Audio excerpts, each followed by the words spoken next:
So my question is, I'm all about, you know this, I'm all about empowering self because I believe that is truly the most authentic way to empower other people. So if you could create an empowerment tool, what would it be? Wow. That's one of the more unique questions I've ever received. Yeah.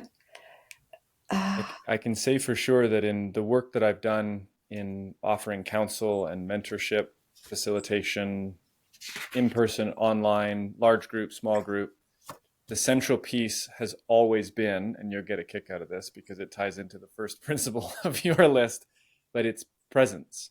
yeah. It's presence because when we start to cultivate the capacity to be present, attentive, and aware, we are now opening the aperture of our consciousness, of our being, to attend to all of the different aspects of our humanness.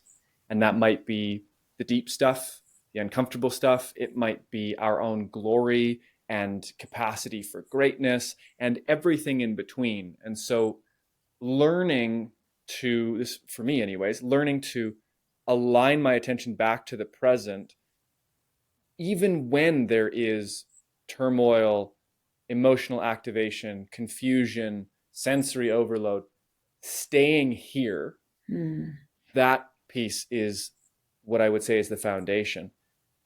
Once we have started to cultivate this presence practice, then the capacity for present moment discernment is made possible. And what do I mean by present moment discernment? Well, it's very much like you articulated in the first half of the show when we talked about suspending, right? Mhm.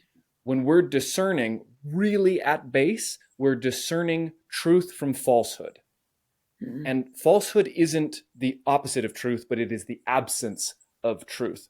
And so when we're practicing discernment, we are therefore drawing our attention to whatever it is that is present for us.